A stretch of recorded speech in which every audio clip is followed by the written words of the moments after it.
ఇదెక్కడి రోగం? ఆరోగ్యశ్రీ పథకాన్ని కనుమరుగు చేయడమే చంద్రబాబు లక్ష్యం. ఆసుపత్రులకు బకాయిలు చెల్లించకుండా వైఎస్ జగన్ ప్రభుత్వంపై దుష్ప్రచారం. ఇదెక్కడి రోగం అంటే ఇది కూటమి రోగం. ఇది ఎక్కడి రోగం అంటే పసుపు రోగం. పేద ప్రజలకి 25 లక్షల రూపాయలు ఉచితంగా వైద్యం చేసేటప్పుడు వైద్యం చేసే అవకాశాన్ని, ఆ హక్కుని ప్రజలకు ఇచ్చిండు ఆరోగ్యశ్రీ రూపంలో జగన్మోహన్ రెడ్డి.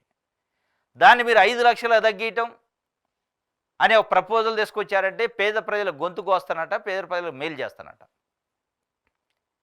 ఈ రోగం అదే పసుపు రోగం. దీన్ని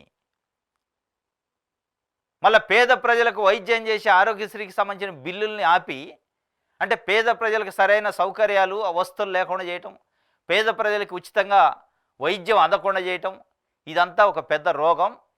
ఈ రోగాన్ని ప్రజలే తెచ్చిపెట్టుకున్నారు. ప్రజలే ఇష్టపడి కష్టపడి ఓట్లేసి తెచ్చిపెట్టుకున్న రోగమే ఇది. ఈ రోగం ఎక్కడి నుంచో రాలా. ఇది వైరస్ బ్యాక్టీరియా కాదు. ఇది ఓట్ల రూపంలో, మాయమాటల రూపంలో వచ్చిన రోగమే అని చెప్పి ఇలా 5 కోట్ల మంది ప్రజలు మాట్లాడుకుంటున్నారు. జనవరి వరకు బిల్లులు క్రమం తప్పకుండా చెల్లించిన జగన్ సర్కార్ జనవరి, ఫిబ్రవరి బిల్లులు ప్రాసెస్ చేసి సిఎఫ్ఎంఎస్ కోడ్ వచ్చేలోపు ఎన్నికల కోడ్ వచ్చిందట.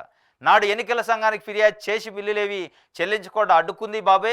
ఏప్రిల్, మే, జూన్ బకాయిలు ఊసెత్తని బాబు సర్కార్.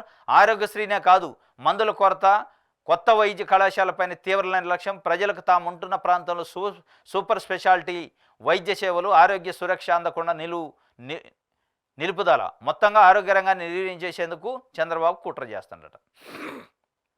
ఇది